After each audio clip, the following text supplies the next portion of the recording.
Okay, now let us continue the third session on time response analysis.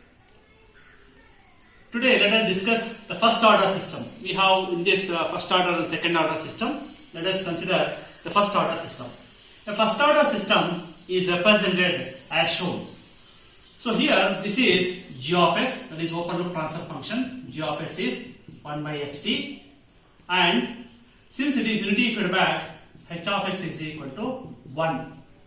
This is the standard representation of first order system. So g of s is 1 by st and unity feedback is there, hence h of s equal to 1. I am finding now closed loop transfer function, that is c of s by r of s is equal to g divided by 1 plus gh. This is plus because feedback is negative.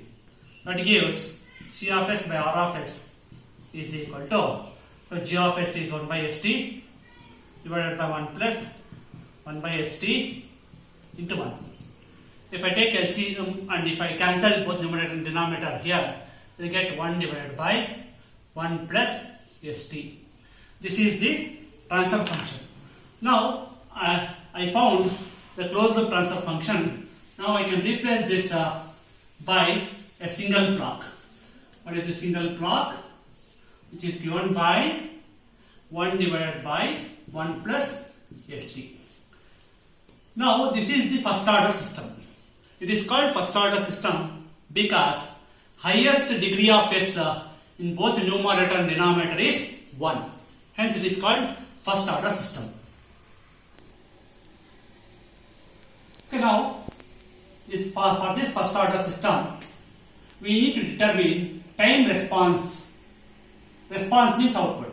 Time response means I want to find C of t, time domain, in time domain, output in time domain for unit step input, that is R of t.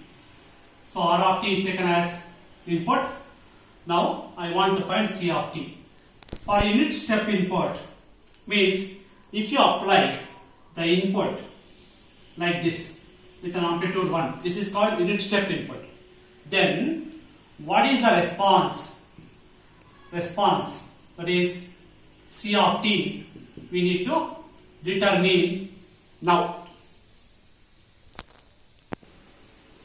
Now transfer function C of s by r of s is equal to 1 over 1 plus st. I want to find output. So from this output C of s is equal to cross multiplying r of s into 1 over 1 plus st. Now what is r of s for unit step input? So for unit step input, so r of s equal to 1 by s.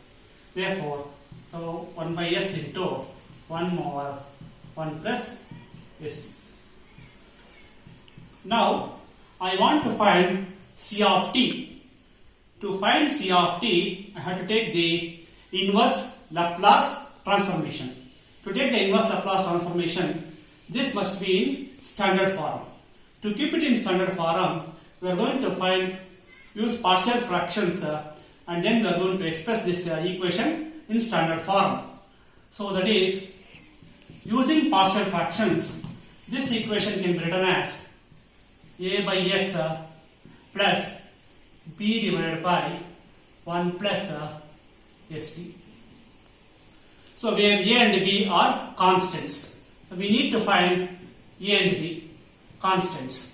So after solving a and b, we get a is equal to 1 and b is equal to minus t after solving for a and b.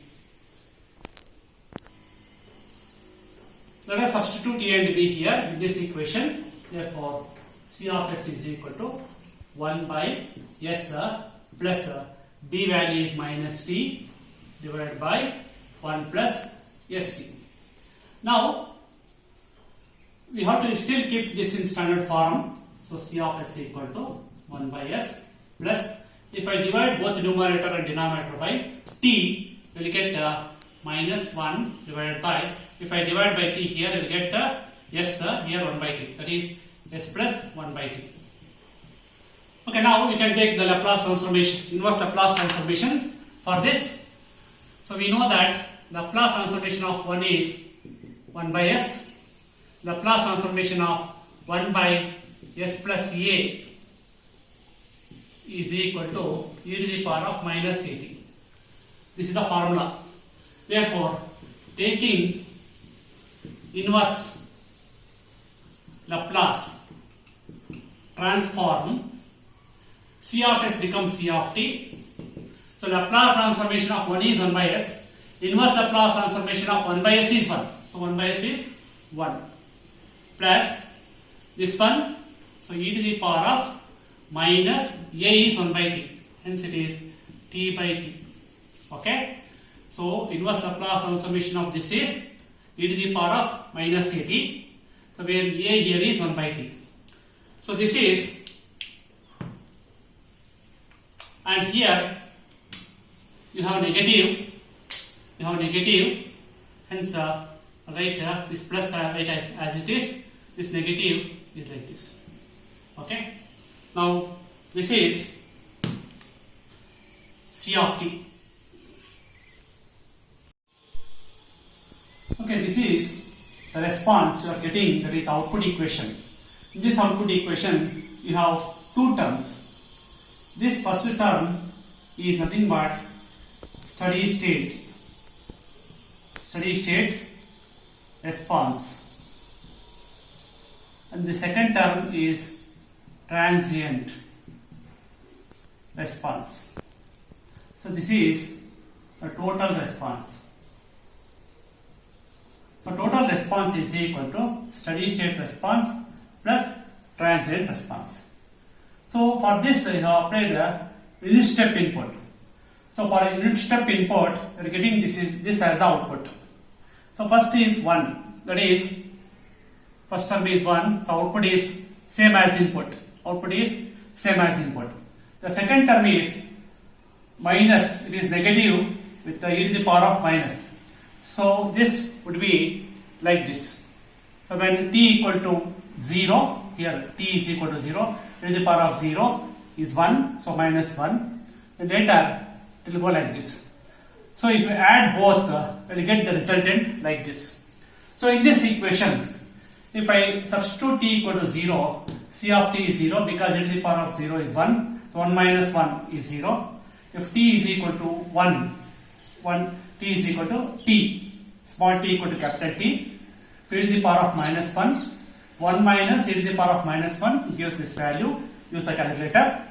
Similarly, when small t equal to 2t, so then e to the power of minus 2, substitute, get this. Similarly, when t is equal to infinity, this value is 0, c of t becomes 1. So accordingly, if you plot the graph, you will get the response like this.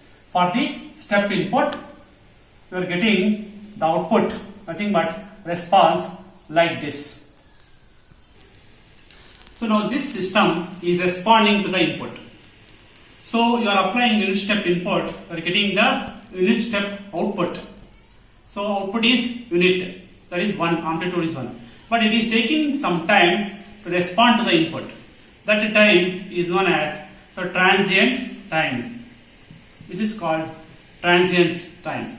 And after that it becomes steady, it is called steady state time.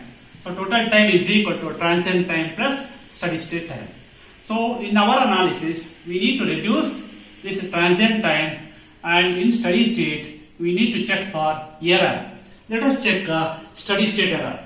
Steady state error is equal to limit t tends to infinity. That means as the t tends to infinity, what is the e of t error we are finding here. So error signal is equal to always input signal minus output signal. So e of t is equal to, so r of t is what? Is equal to 1 minus, what is e of t? Substitute here, 1 plus e to the power of minus t by t. That gives 1 minus 1, that is e to the power of minus t by t. This is e of t. Now let us substitute here e of t. ESS is equal to limit t tends to infinity. So e of t is e to the power of minus t by t. Now here if I substitute t is equal to infinity, es is equal to 0.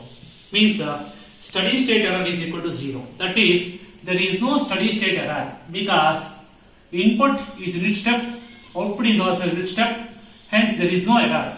Hence, this first order system is responding to unit step input.